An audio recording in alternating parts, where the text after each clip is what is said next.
Waaqayyo gooftaan maccaa ani firdii kennuudhaaf isinitti dhiyaadheera. Warra qoricha namatti godhan irratti, warra ijjitoota irratti, warra sobaan kakatan irratti, warra namoota hojjettoota haadha hiyyeessaaf ijoollee abbaaf haati irra hin jirre cunqursan irratti, warra nama galaa firdii dhoowwatan irratti,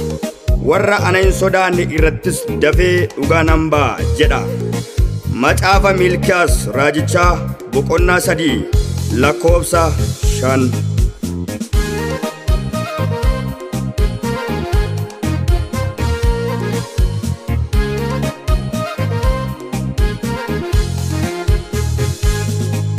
Dhaloota barasii ana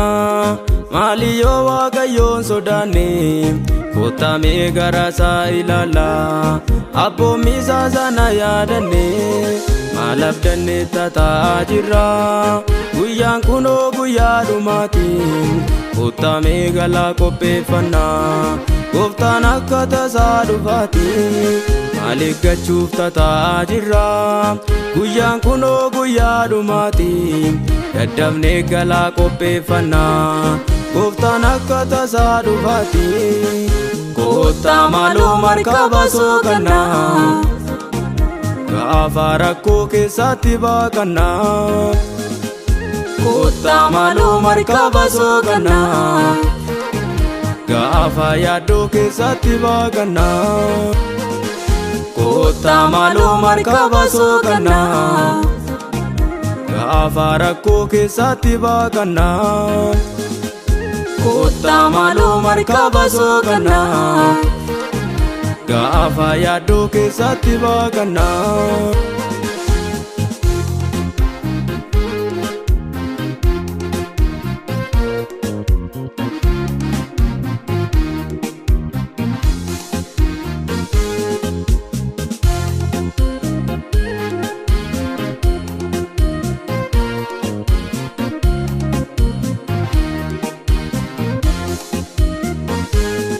Mitinillee ogummaa qabdi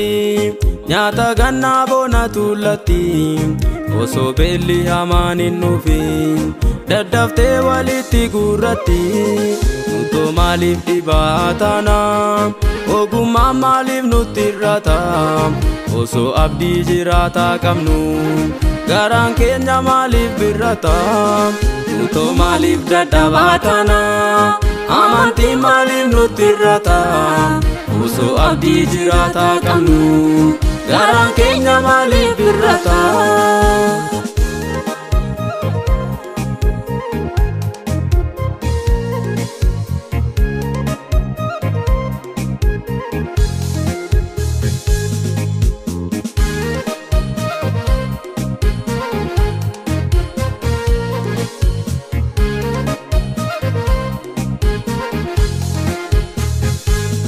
Nuhi nama qajeelaa ture nama waaqayyoon gammachiisu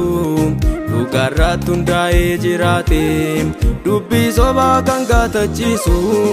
kottamee nutis hojii barraa bidiruu soqannee tolfannaa gaafa bishaan badinsaa ka'ee itti lubbuu keenya oolfannaa kottamee nutis hojii barraa bidiruu soqannee tolfannaa gaafa bishaan badinsaa ka'ee itti lubbuu keenya oolfannaa. Dhaloota barasii ana maaliyoo waaqayyoon sodaanne kottamee gara isaa ilaala abboommii isaa sana yaadanne maal abdanne tataa jirra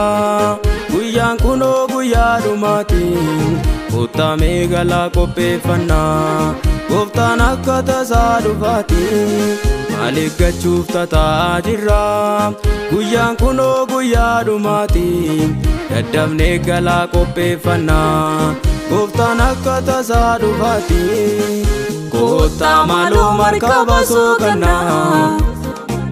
gaafa rakkoo keessatti baaqannaa kottaa maaloo markaba sookannaa gaafa yaaddoo keessatti baaqannaa kottaa maaloo markaba sookannaa gaafa rakkoo keessatti baaqannaa. Kottaa maaloo markaba sookannaa gaafa yaaddoo keessatti baaqannaa.